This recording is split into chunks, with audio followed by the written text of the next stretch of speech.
All right, welcome back to Problem Solver Politics. I am your host, Cardon with Cody. How's everyone doing?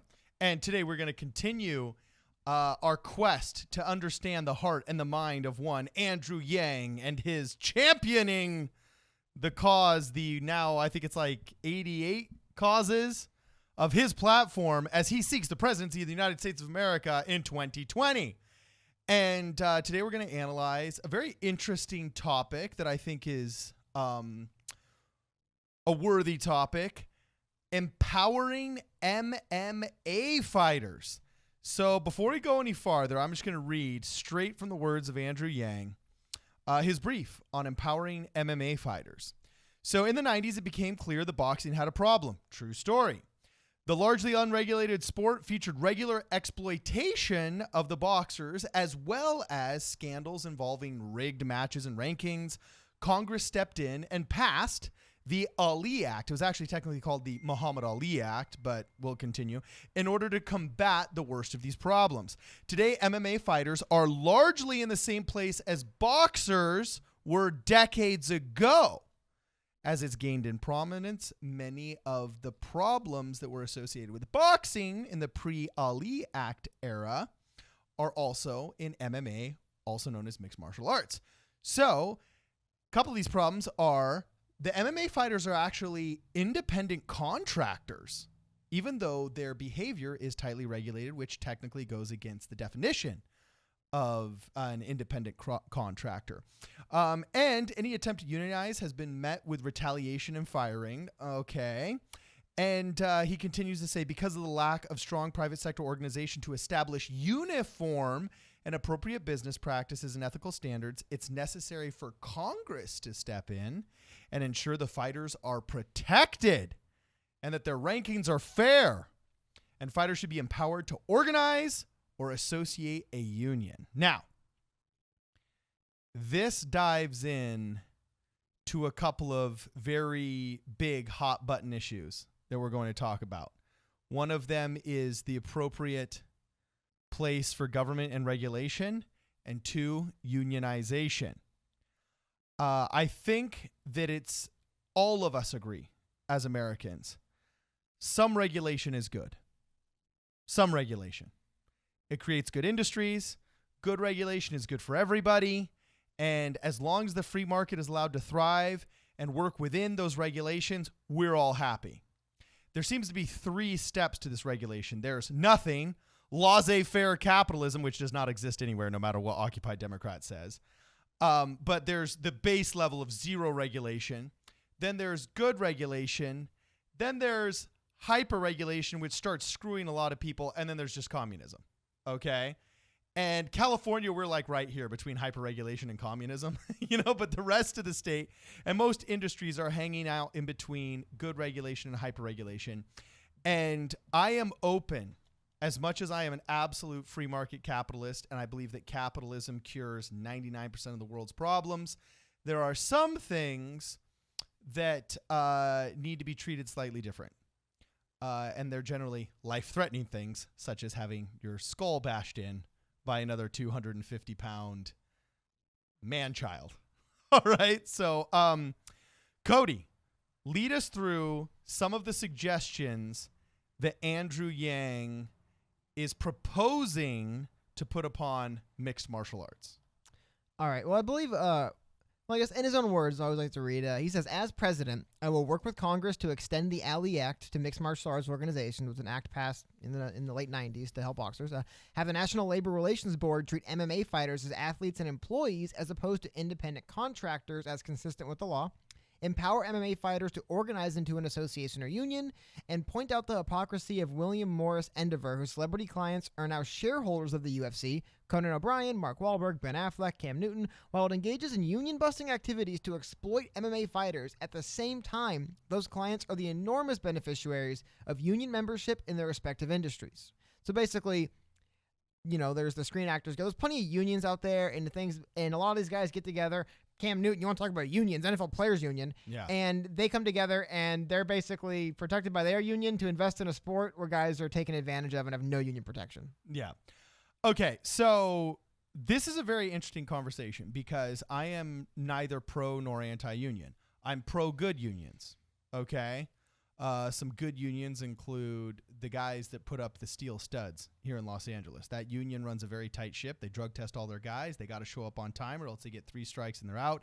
They demand a high union wage from their employers and the administration, but they also demand high productivity to justify that high wage from their workers, and they offer education for those workers in their apprenticeships and in their training programs that make for a very phenomenal symbiosis, okay, between those that want to build and those that want to be the builders. In that case, I'm totally pro-union. I've been part of 3 other really stupid unions that withdrew their 5% from my paycheck for years that never did anything for me.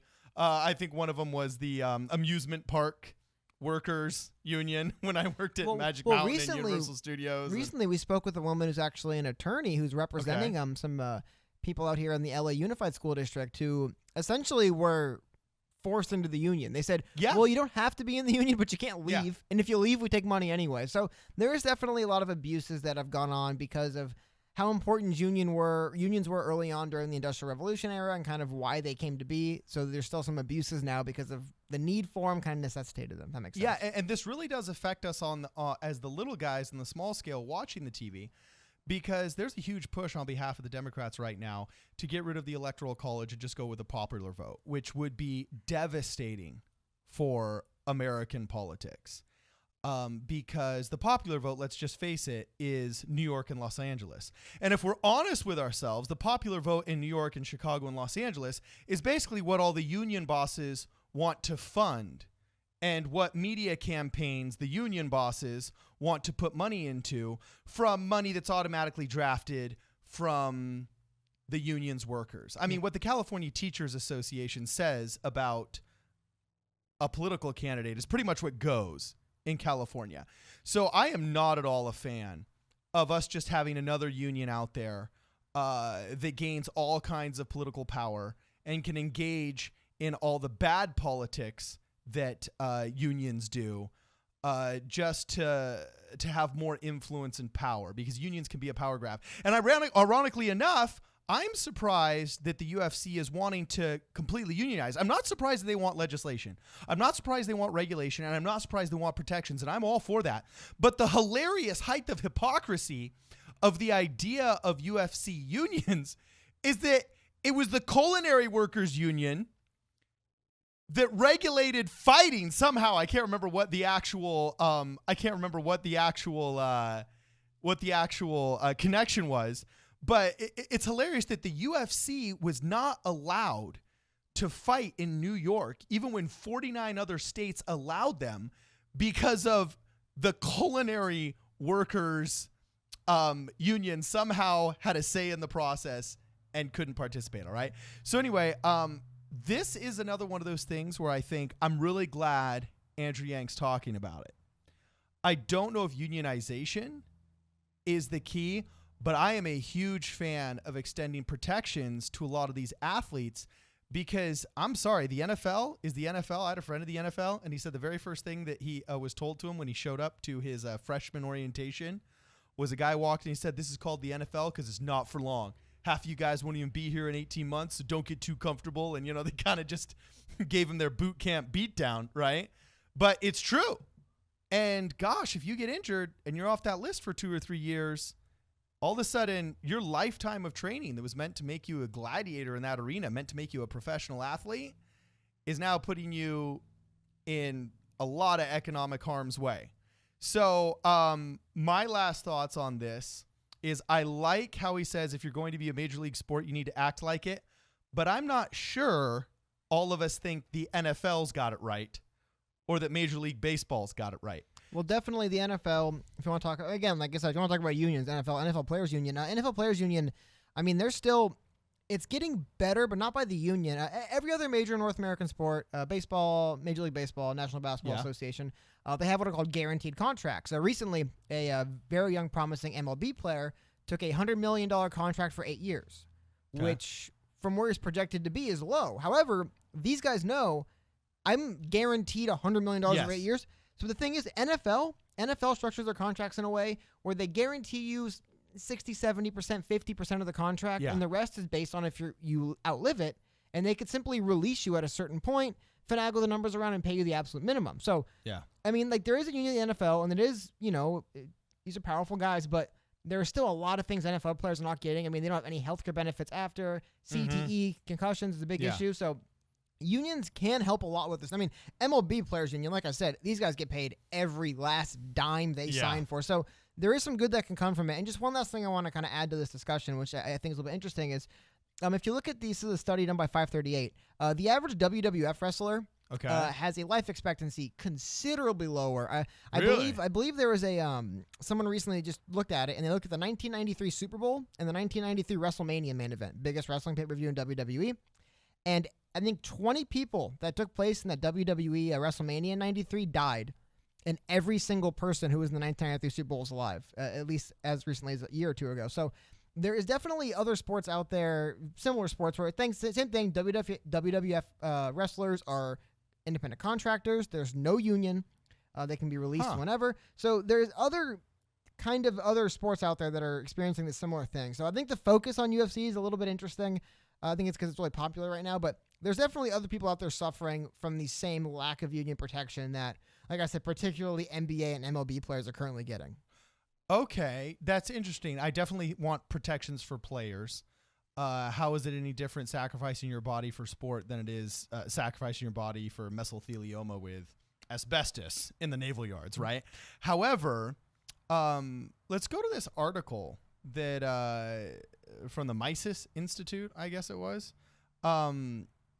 It's interesting that I'm reading here that the dangers of MMA are overblown, that there's actually better arguments against fully legalizing it, because to date there's never been a life-altering condition or a death associated with the sport, as of the writing of this article only 18 months ago, of which boxing cannot say the same.